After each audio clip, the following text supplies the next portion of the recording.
The lights at the 2022 NFL Draft burned bright, but for one young man sitting quietly in the back of the room, they felt a million miles away. As name after name flashed across the screen, Pickett, Ritter, Corral, Brock Purdy sat with his family, trying to keep his smile steady. Every round that passed wasn't just a disappointment. It was a silent verdict. The analysts barely mentioned him, the cameras never lingered. And by the time the final round came, most fans had already turned off their TVs. Then, the moment that was supposed to be every player's dream turned into something else entirely.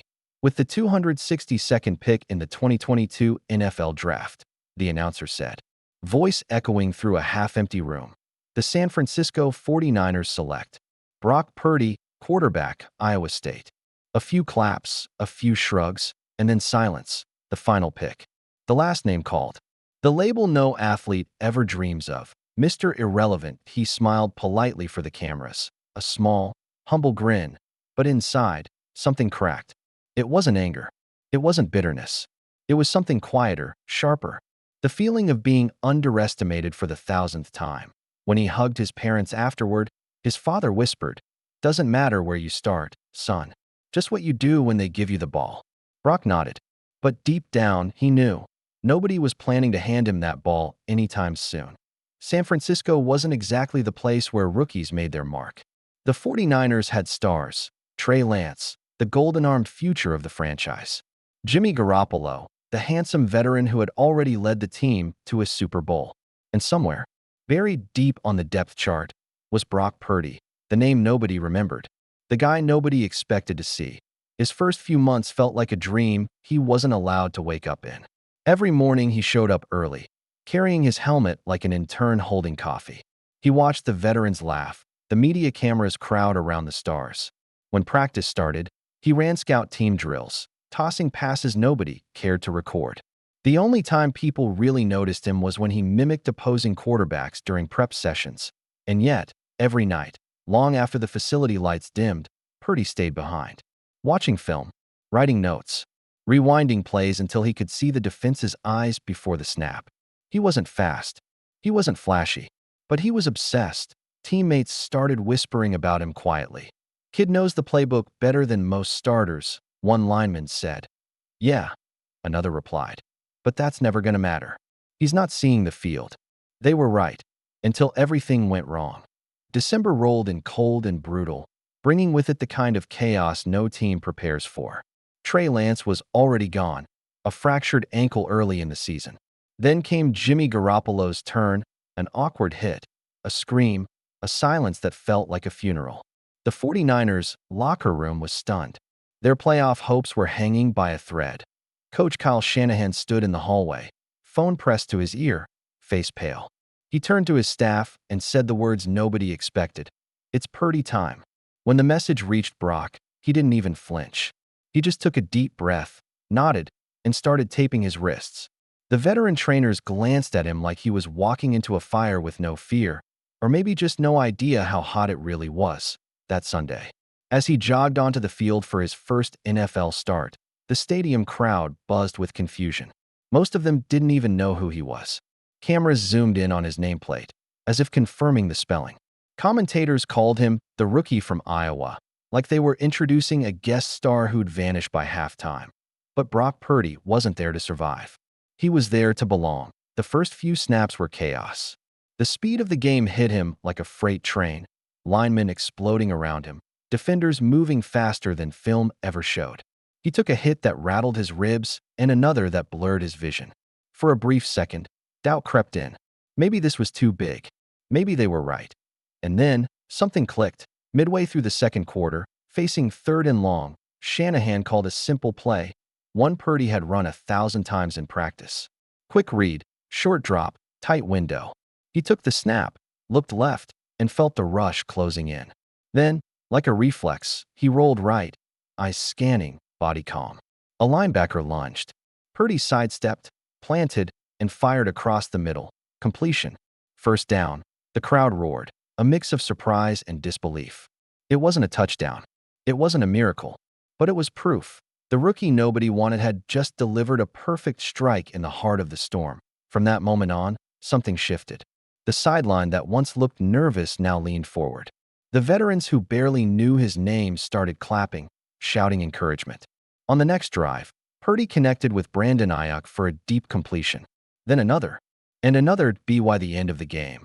The 49ers had won, and Brock Purdy had thrown 2 touchdowns. Reporters scrambled post-game, calling it a fluke, a lucky break, beginner's adrenaline. But inside the locker room, the mood was different. George Kittle grinned and said, "Kid's got ice in his veins."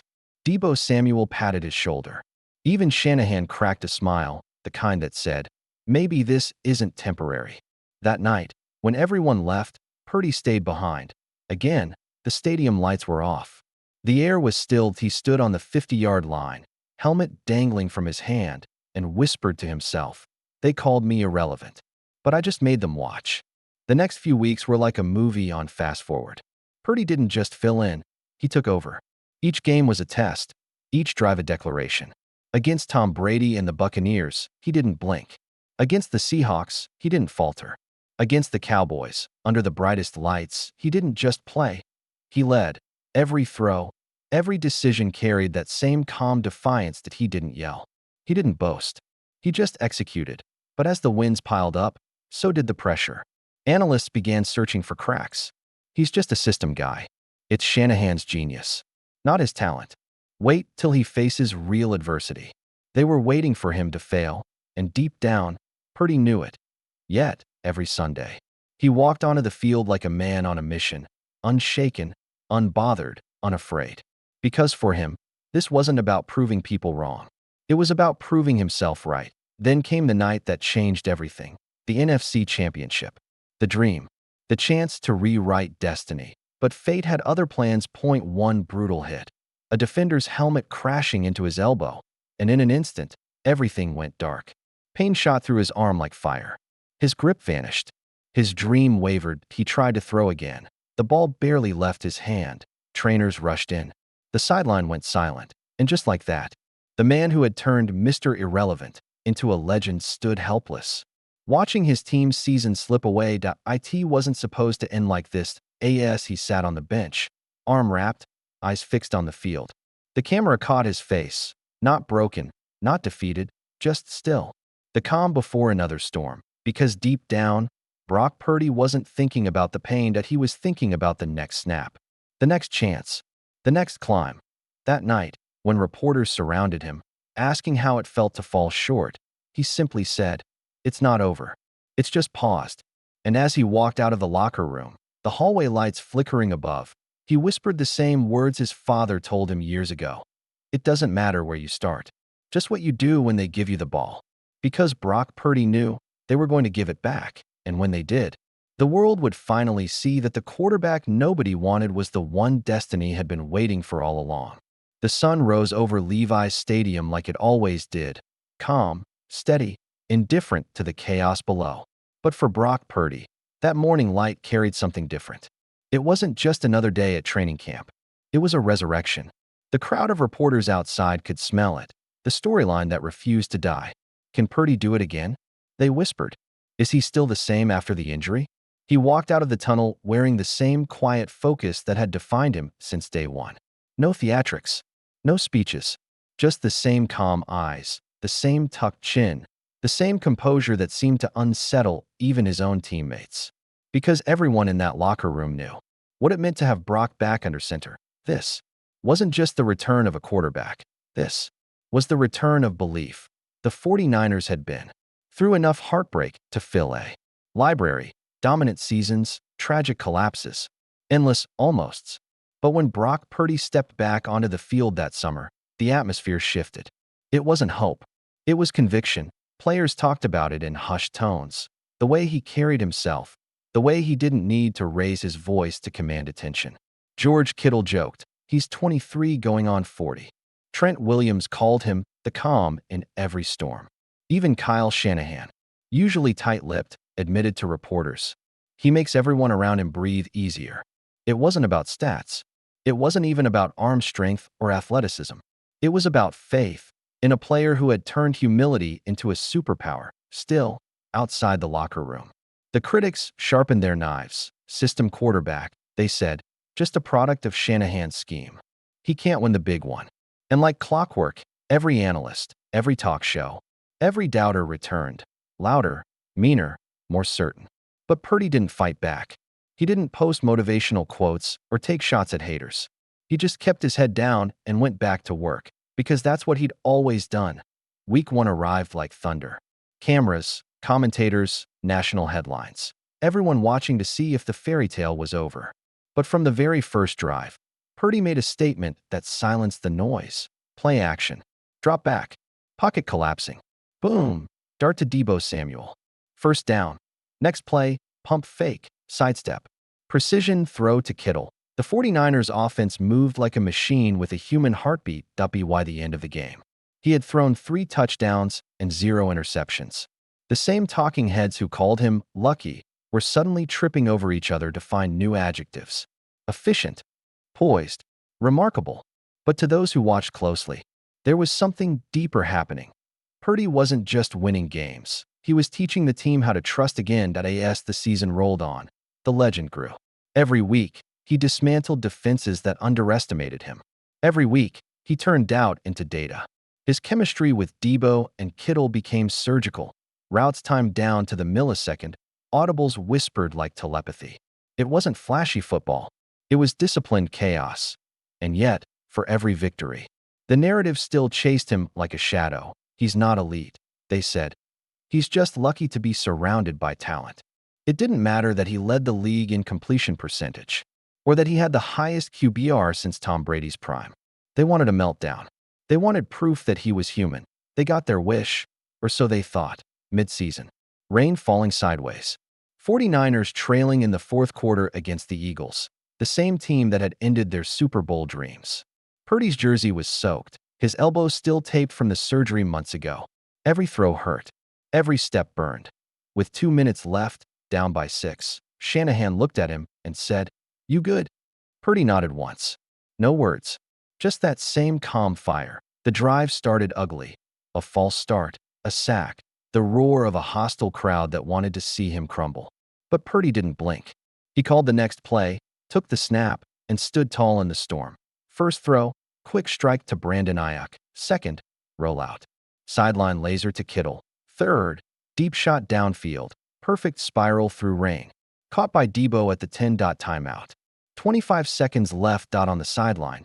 Teammates huddled around him. The cameras zoomed in on his face. Expressionless, focused, heart steady as if he'd been there 1,000 times before. Shanahan called one more play. A play that needed timing, trust, and absolute nerve. Red right. Why over fade? He said. Purdy jogged to the huddle. We're winning this, he told them. Calm as ever. Snap. Drop back. Pressure. A defender diving for his legs. He stepped up, planted, fired. The ball cut through the rain like a bullet. End zone. Kittle leapt. Touchdown. The stadium fell silent for half a second, then erupted. .49 airs when. Purdy didn't scream, didn't dance. He just looked up into the rain and whispered something nobody could hear. Some said it was a prayer. Others said it was a thank you. Maybe it was both. That game changed everything. Media who once laughed now listened. The critics, who called him Mr. Irrelevant, now called him the most relevant player in football. Even opposing coaches began telling stories about how their defenses struggled to read him, how he played with eyes that saw 2 seconds into the future. The faith had turned to fact. As the playoffs approached, the energy in San Francisco felt different. Fans weren't hoping anymore. They were believing. In Brock we trust, banners hung from balconies. Kids wore number 13 jerseys with pride. The same people who once ignored his name now shouted it in bars, painted it on signs, wore it on their faces, inside the locker room. The atmosphere wasn't cocky. It was spiritual. Fred Warner said it best. When Brock walks in, you feel calm. When he calls a play, you believe it's going to work. That's leadership you can't coach. Even Shanahan, the man known for his genius play calling, admitted he's got something you can't diagram. But the true test came in the NFC Championship rematch, the same battlefield where it all once fell apart. The Eagles again. The same noise. The same doubts. The same ghosts. Reporters asked him before the game, "Brock, does this feel like revenge?" He smiled faintly. "No, it feels like purpose." When kickoff came, the world saw a different man. No nerves, no hesitation, just rhythm, command. Every pass precise, every read perfect. He wasn't just playing football, he was conducting it like an orchestra. By halftime, he had already thrown for 200 yards. By the fourth quarter, the Eagles' defense looked broken, chasing shadows, and when the final whistle blew, the scoreboard said everything. 49ers 34, Eagles 17. Purdy jogged off the field, helmet in hand, head held high. Fans chanted his name, teammates swarmed him. And for the first time since Joe Montana, the city of San Francisco had found a quarterback who didn't just win games, he won hearts. In the post-game press conference, a reporter asked, "Brock, do you feel like you've finally proven everyone wrong?" He paused, thinking, then said quietly, "I'm not here to prove anyone wrong. I'm here to prove the people who believed in me right." That quote went viral instantly. It wasn't cocky. It wasn't emotional. It was pure Brock Purdy, humble, grounded, unshakably confident. Weeks later, as the 49ers clinched their Super Bowl berth, the cameras found him alone again, sitting on the sideline after the game, soaking in the moment. He looked up at the confetti falling from the sky, smiled softly, and whispered, "They call me Mr. Irrelevant." But I was never irrelevant to him. And maybe that's the secret. Maybe greatness doesn't need hype, headlines, or swagger. Maybe it just needs faith in yourself, in your team, in the journey. Because Brock Purdy wasn't supposed to be here, and yet, here he is, carrying the faith of a franchise, the weight of a city, and the legacy of every player who was ever told they weren't enough. And as the lights of Levi's stadium dimmed that night, one truth echoed louder than the crowd. You can't script belief. You can only live it, and Brock Purdy, the quarterback nobody wanted, is living it, one perfect throw at a time.